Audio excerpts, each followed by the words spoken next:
Coming in hot. That's not what I wanted. Hold on one second, everybody. Got to get this to boot up here and get rid of this. That's what I want right there, to where I'm not hearing it out here, because that's just too damn loud for me. So what's going on, everybody? Welcome back to another episode of the Raider Critique.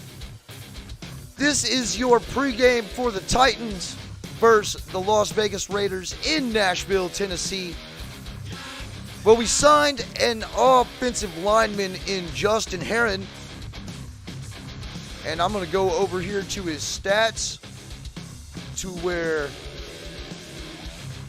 I can see him right here on screen. Now, from the look of it, he's only been in the league 2 years. 2021, he played in 16 games. In 2020, he played in 12. He's played in 28 total games. And what I'm looking at is actually on and it doesn't give me any of his stats, really. I'm looking on NFL.com at him. He played for the Patriots for the last 2 years.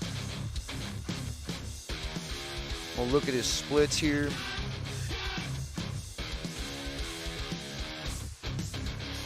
Like literally, they don't even list it receiving. No, I don't need a receiving on him. His offensive line, but I mean, really, he's played in 12 games. He started 6 in 2020, and then he played in 16 games in 2021, and he started 4 of those.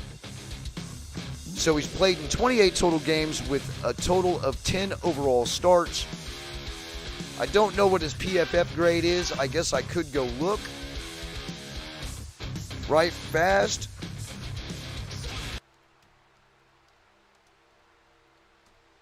I don't know if that actually kind of messed that up or not.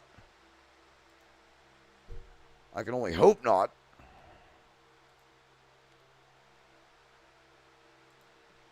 So his PFF grade, he hasn't played anything this year. So they don't even have a PFF grade on him. So I just pretty much we got an offensive lineman, man. And why we got this offensive lineman is beyond me. I mean, we need offensive linemen, but he's not like the greatest offensive lineman we could have got. We keep getting these Patriots players, these Patriots and Giants players, when there are so many other players out there available. But it looks like that we're trying to solidify a need with somebody that we can fit inside of this program and hurry up and, just kind of get him in here. And hopefully he can start on that one side over there. Damn, I didn't even have the audio on. So, anyway, that's Justin Herron here. We picked him up. Now, I want to jump into the actual pregame for the Titans, because after last week, man, it was terrible what we went through last week as an organization, as a fan base, giving up as, you know, that big of a lead, which has never happened in Raiders franchise history. Just it is what it is. We got to move on to week 3 against the Tennessee Titans. I'm going to see which one I've got lined up here. Now, I heard out there that Josh Jacobs was going to be out due to an illness. There's now other footage out there where you hear airplane sounds in the background, where he's posting up, you know, like the picture of his shirt, which was an Al Davis shirt. It was on Twitter. So, I mean, he could actually be showing up to play today. I don't know, but, you know, from everything that I've heard so far is that Josh Jacobs is going to be out with an illness, which is going to give opportunities for Zamir White, Britton Brown, Amir Abdullah, and Brandon Bolden. Some time out there in the backfield. No telling who's going to start. I did hear that at right tackle we are going to start Thayer Munford this game. We'll see if that is actually something to really be talked about. But I do want to go over here to the game stats for like the pregame, and I use ESPN right here, just kind of give somewhat of a prediction. It's going to also show us the injury report, which is also a good reason to go here. Let me go ahead and transition over to that. All right. Now I scroll up here and look at it here. This is on ESPN.com, by the way. The matchup predictor predicts us as a 57.6% favorite to their 41.9%. Now, last week it was even higher than that. You saw what we did. Just completely fell apart in the second half. They're giving it a -2 spread. I don't bet. So, you know, in all actuality, I could care less about those numbers over there. What I do care about are these numbers right here. First, the injury report. Hunter Renfrow is out due to concussion protocol. Denzel Perryman is still out as of September 23rd. Trayvon Mulrig is questionable, but I hear that he's not going to be playing. Belial Nichols is questionable, but I hear that he will be playing. And then, of course, we've already talked about Josh Jacobs. On their injury report, we can go to the full injury report if I really wanted to, which I probably should. But Taylor Lewan is on IR. So that's a big one that I see right there. Especially with our defense, we definitely need to be getting into Tannehill this game.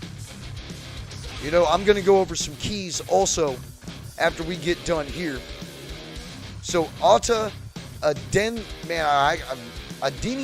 I don't know. He's a linebacker, he's out. Bud Dupree, linebacker, he's out. Kyle Phillips, wide receiver, doubtful. He probably won't see any playing time today. Zach Cunningham, linebacker, he's questionable. And then, of course, I just talked about Taylor Lewan. Now, the points per game averaged by our offense is pretty much 21. The Tennessee Titans is 13.5.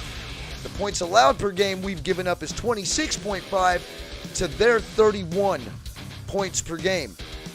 In total yards, the Raiders have 345.5 yards total average per game, while the Tennessee Titans have 281. Yards passing, 273.5 for the Raiders, 194.5 for the Titans. Rushing yards is 72 for the Raiders and 86.5 for the Titans. Now, the yards allowed, the Raiders have allowed 387.5 average yards per game, while the Tennessee Titans have averaged 422 yards per game, which is actually really bad. They've given up 169 yards rushing, 169.5 average on rushing per game in the last 2 games, and 252.5 yards passing yards per game. Now, they've lost to the Buffalo Bills and the New York Giants.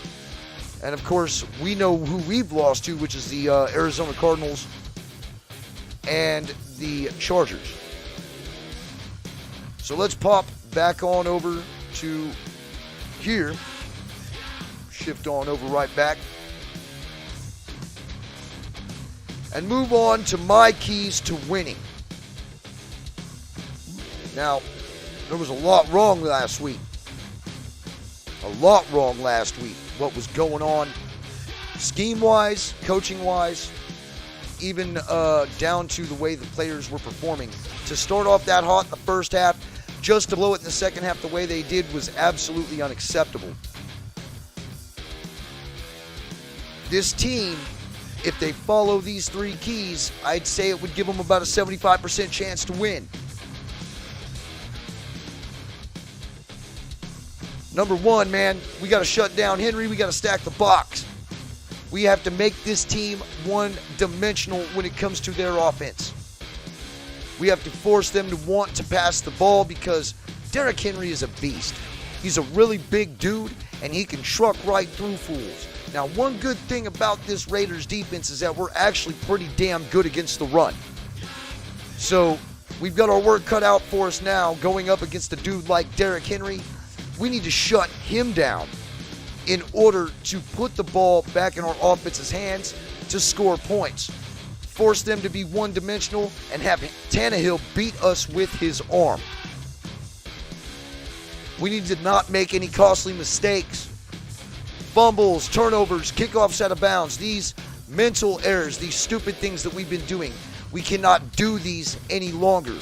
If we expect to not fall to 0-3, we need to make sure that we play mistake-free football. No turnovers, no kickoffs out of bounds, no bad reads, no fumbles, no bad play calls, no sitting there trying to run a flea flicker on 3rd and 14. You know, no mental errors. Last but not least, what I preached about last game, manage the time of possession. If we go up by a lot of points, if we go up by 23 points, kill the clock. Move the ball down the field, but kill the clock.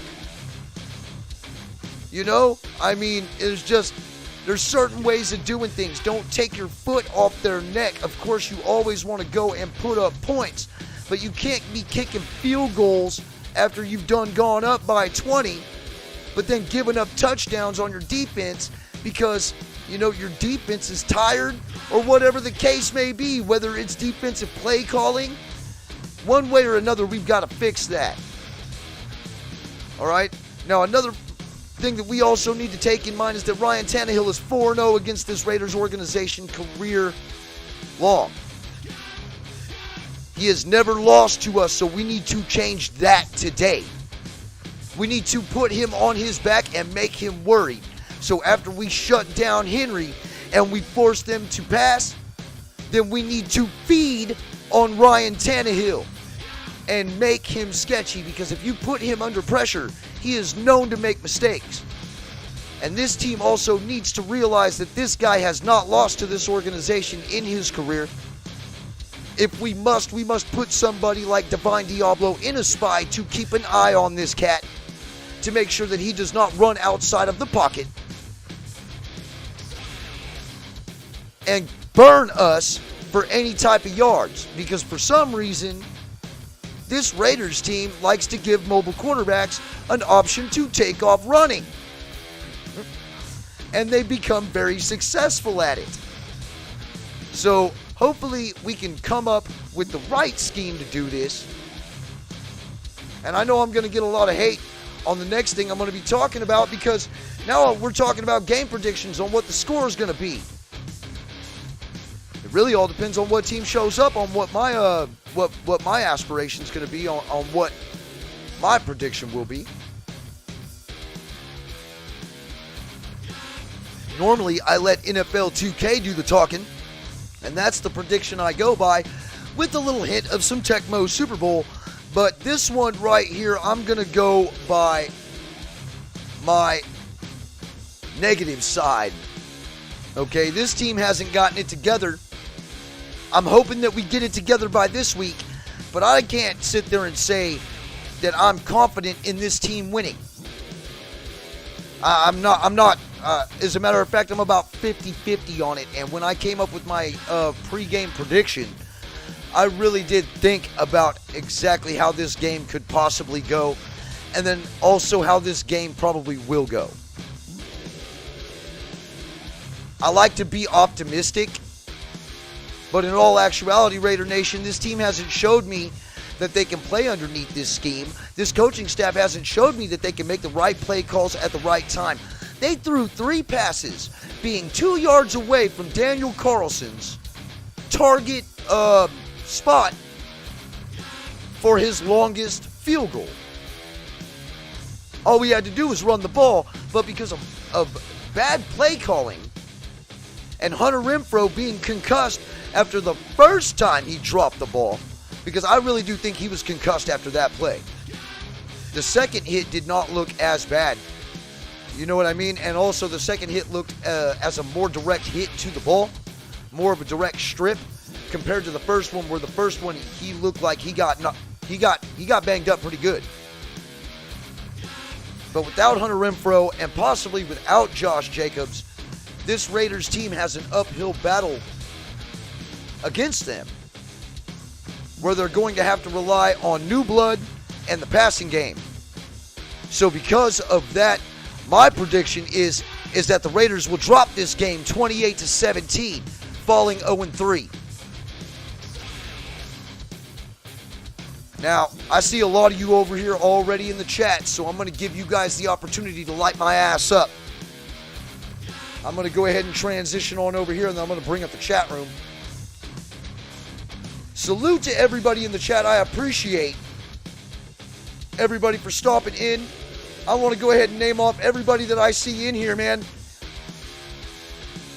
All right, Digital Prez, Elizabeth McDonald, salute. Paul Edgerton, hey, thank you for stopping in. Raider Band, salute. Digital Prez, let's see. Chronicles of the Black Hole, that's OG, baby. Salute, OG. James Burpo, salute to you as well. Raphael, salute. Jack Kinna, salute, brother. Raider Band, man, hey, thank you all for showing up to another episode of the Raider Critique. Hey, for real, I don't understand what we've seen the last 2 weeks. I know this team can play a lot better than what we've seen. Do I expect to see it this week? I can only hope so, that we're going to start gelling together, but do we know? I don't know what team's about to show up, and I don't know if this team plays with the sense of urgency that I would like seeing. I'm definitely not seeing what I saw last year. You know?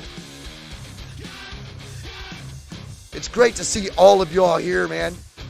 I'm actually surprised I didn't see my moderator. But how's everybody doing? I'm hoping that everybody is trying to be optimistic. I am trying to be optimistic as well. I'm looking forward to this game because this is literally a make or break for the Raiders. We can't fall 0-3 in this division. And I hope they prove me wrong. I really do. I really hope they prove me wrong, because I don't want to be right on this one. Raider Nation, it's really killing me to know and to think that I don't have any faith in this team after all the money they dropped into this roster, all the people that they brought in. But I can't even be confident about the offensive line protecting Derek Carr, or even possibly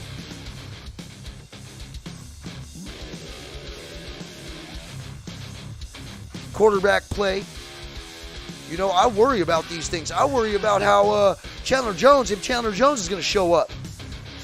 You know, he hasn't shown up for the last 2 games. But he has gotten in there, and he has disrupted a few plays, but he's not hitting home. I mean, I felt like we should have probably kept Yannick Ngakoue, but then if we would have done that, we probably wouldn't have get Brock Yassin. So, you know, I mean, it's a love-hate relationship, I still believe. You know, Jack, I think I'm going to do that as well, man. I actually figured out how to do it, but the only way that I was actually able to do it is if you comment after the live is over, and then I can go straight to your name and put you as a moderator. That's what I did with Digital Press. So I also want to answer this question as well. You asked these questions to OG, Ben, and who am I rooting for Sunday? The Donkeys or the Whiners? Since you're a NorCal guy, man, I don't root for either team. I don't. I'll never root for the Donkeys. And the Whiners were a secondary team of mine when I was a young kid, like when I was like 8 or 9. You know what I mean? When I didn't know the history of the 49ers. You know what I mean? And like I said, I've gone through that story. I don't know which video I've been on, whether it was alive or not, on, the history on when I became a Raider fan, but I became a Raider fan in 91. You know what I mean? I watched the Raiders all the way up from like 86 to 91, and I also watched the 49ers in that time because I was in Central California. So, we watched. The only team I didn't watch was the Chargers. That was my brother's thing. You know what I mean? And I would always laugh like a motherfucker when they would lose. So it was always best to sit there with him and watch Billy Joe Tolliver completely blow the game and him get pissed off, to really root for a team. But so, I mean, honestly, dude, I don't care for either team. But if I have to pick one, I guess the Whiners, because I can't go against a division team. You know, I mean, I have to go against a division team. I can't go with a division team. I don't want any division teams to get any wins. We're the only team that deserves wins in the division games and in the division period. So, fuck the 49ers though, man. They're a shitty organization ran by a shitty owner with a shitty general manager who have no loyalty whatsoever to their players or to their fan base, regardless on what they want to what facade they want to put out. So don't ever get that fucking twisted. You know what I mean? I hate that I hate that organization for the simple fact that when I did my comparison with the Raiders, it was the 49ers that I compared with, and there's no comparison to Al Davis. There really is no comparison to Al Davis. So that's what I want to do, man, is win tomorrow, build some momentum, and then go in there and face Russell Wilson and these Broncos and totally rip them a new one. Yeah. Exactly. Santa Clara. That's where their stadium is. But, I don't much care the 49ers, man, or the Donkeys. Like, is that a game where you could just be like, man, I hope like somebody gets, just rain it out, man, or it ends in a tie. You totally want that, just a game like that, just the worst possible scenario ever. So, I mean, for real though, man, Ryan Tannehill has not been beaten by this franchise and this organization, and I would love to see this team change that tomorrow. Before this guy gets ran out of the league, which it's already apparent that Tennessee doesn't want him anymore. Not to mention their offensive coordinator is a familiar face to us in the Raider Nation in Todd Downing, and we know how terrible he is and how he will get your quarterback set up for failure in no time flat with just his play calling. Now, the jury is still out on McDaniels and Mitch Lombardi, but I can tell you what, it has not looked good except for maybe 2 quarters in the last 2 games. So they need to tighten up on that. I want to salute Carlos, man. Thanks for stopping in, brother. But yeah, we need to give Tannehill his first loss in this organization against this organization. And we need to put him on his back an awful lot. But the first thing we got to do is shut down Henry. Our offense our quarterback, our offensive line, we've all got to play in one fluid motion. This is a team game that is played by roles on everybody who is listed in a position on this football team. They must know their role and play to the best of their ability like we know they can do. It's just on the aspects, everybody's been talking about we need to give them 4 weeks to really start getting adjusted to this system, because this system has difficult terminology. It's hard to understand. There was an article on Derek Carr talking about he's still trying to get adjusted. Derek Carr played pretty damn good last game. He didn't turn the ball over. I guess it was Renfro's turn. But we've got to isolate ourselves with the no mistakes. I just do believe that if we follow the 3 keys, our defense steps up, and if we can manage the time of possession to where our defense doesn't have the opportunity to get tired, I think we'll win the game. But see, the reason why I picked against it is because I don't think this football team is going to cover all 3 of those aspects. And if they do, I'll be surprised. And also, if they do and we lose, I will be extremely surprised. So, what do y'all think, man? What do y'all think that we have to do to make sure that we come out on top on this game? How do we build that momentum?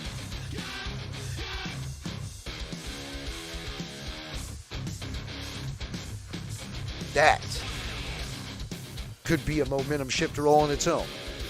Abram has been stepping up the last 2 weeks. I see him in damn near every play, along with Nate Hobbs. Rock Ya-Sin, man, he was doing pretty well too. Like, our secondary is really not that bad. But when they get tired and when they're out there for long periods of time, they do have a tendency to slow down. And it's kind of hard, man. A lot of people don't want to put that into perspective. And no, I am not making excuses. I've been out there on the field, and I know some of y'all have been too, man. You get tired real quick. There's a reason why these guys condition themselves the way they do, because you run 28 to 30 plays in one game and tell me how tired you are afterward. Hell, just go look at the flag football game, man. With all the YouTubers, Docs and Andy and Wasted and Dirty. They were tired as shit at the end of the game. You know what I mean? So, you got to think about that, bro. Stamina is an issue.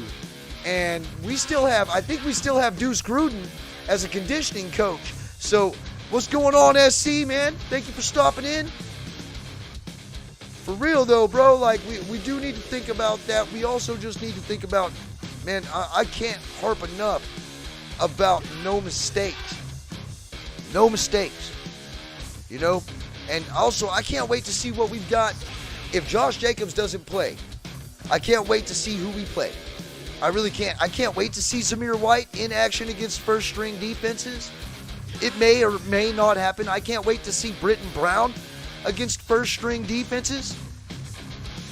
Because I believe in those young guys, man. I think we got those guys on a steal. Just from seeing what I've seen from them so far in the preseason. So I'm looking forward to that. I'm also looking forward to seeing this defense shut down Derrick Henry and giving Ryan Tannehill the whole option of having to win the game by putting the team on his back. And we can't let him do it. We got to hand him that L, dude. We got to hand him that L. Just straight up give it to him. Be like, here you go, buddy. At least by the time his career ends, he will have a 1 in that column against this Raiders organization. You know what I'm saying? There is no reason why Ryan Tannehill should have whipped this team's ass 4 games. No way in hell. As a matter of fact, a couple of those games, we were completely surprised that he came in there and just balled out the way he did. So we cannot let him do that this time. We can't. We cannot let him do that this time. As a matter of fact, I think that I remember the last time about talking about Ryan Tannehill, man. I said the same thing. And he utterly destroyed that defense. I'd have to go back. It'd be like, I think, a year or two. I'd have to go back to that game and watch the pregame and the postgame because it was so long ago. That was when I was living in the apartment and didn't even have this wonderful garage to have a studio in. So anyway, I appreciate everybody for coming through, man. Thank you for stopping in. And if it is your first time, please, if you like the content I'm producing over here, hit that like button, man. It helps with the algorithms. It helps with everybody being able to get the content. And also subscribe to the channel and hit the bell for notifications so you can be up to date when I post my pregame and postgame videos weekly right here during the season on the Raider Critique. And I'll tell you what, man, I've also got a surprise show coming up on Tuesday. It will be the Hardcore Raider Nation podcast on the Hardcore Raider channel on YouTube, mirrored straight here to the Raider Critique. With special guest, it's going to be myself, Hardcore Raider, Grimy Raider Dave, and special guest SC Experience at 9 p.m. Central Standard Time. So check your timing schedules on what time that may be, whether you're West Coast or East Coast. This is going to be a must-see. Now, you can go to the Hardcore Raider YouTube channel and you can catch it there, or you can come right here on the Raider Critique since it will be mirrored right here. You can also watch it here too, and it really doesn't matter on which one you go. Now, Watts Raider is normally with us also, but he's having internet issues. He will not be ready to go by Tuesday evening. I'm hoping that maybe he might be able to be ready to go, but as it's looking right now, it's just the three original old school hardcore Raider Nation podcast talkers, and then mixed in with a little new school of the SC Experience, man, which old school meets new school. And I'll tell you what, man, I enjoy SC Experience, man. It gives me hope in the youth coming up into the Raider Nation. And, you know, hey, it's guys like this, man, that are going to be here long after dudes like me are long gone, keeping this franchise and this legacy alive. So I definitely want to get him in with Hardcore and Grimy Raider Dave, and you know, and also all the old subscribers who used to come to that channel, man. And we're also going to have another special guest, but I'm not going to mention that right now because it's going to be a surprise. So you already know, man, we're full of surprises over there at the Hardcore Raider Nation podcast, dude. So you never know who might walk into there. So anyway, I appreciate all of y'all, man.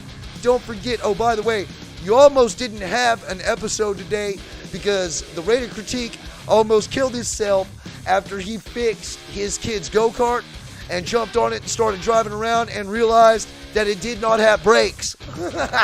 So I went tearing through the backyard. I couldn't stop because I was mashing the gas and I was doing donuts. And, bro, yeah, I damn near died. I put my zero turn straight up on the fence. I hit it so hard. So I was lucky I didn't die today. I realized that I'm probably going to need a new master cylinder before I let them drive it. I don't want them doing the same thing. So anyway, I need to go work on that. I'm going to be waiting on this game for tomorrow. So as long and hopefully I don't kill myself, you know, in between now and the game tomorrow, and you guys will get a post-game review. I appreciate all y'all for stopping in, man. Thank you so much. If it wasn't for any of you, I wouldn't be here doing this. Really, it wouldn't be, man. I'd still be doing my complaining about the team, but it would be to non-Raider fans. You know, I mean, I'm down here in Texas, man, and I think I have about 28 people literally in person that I can talk to about Raiders football around here. I mean, it's a lot more than most, like, old OG, man. OG's in South Carolina. He doesn't have anybody to talk to about Raider football, so he has to come on these lives to be able to do that. And if it wasn't for y'all showing up and coming and checking out the content and just seeing what we got going on over here, man, we wouldn't have that opportunity to get to meet all of you. And, when we go to the games, we wouldn't get the opportunity to really, meet you face to face, to finally put a face behind the name that we see online in the chat rooms. You know what I mean? And, for all y'all's continued loyalty throughout all the 12, 13 years that I've been on here, all of you need to be saluted, because I am absolutely humbled and thankful that every single one of you come over here and check me out twice a week. So anyway, let's go ahead and get on out of here, man, and let's get out of here. Not the traditional way that I normally would do it. I always say it's Raider Nation for life.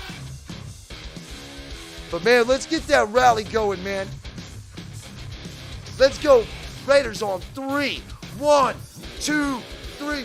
Raiders! Let's get this win, baby.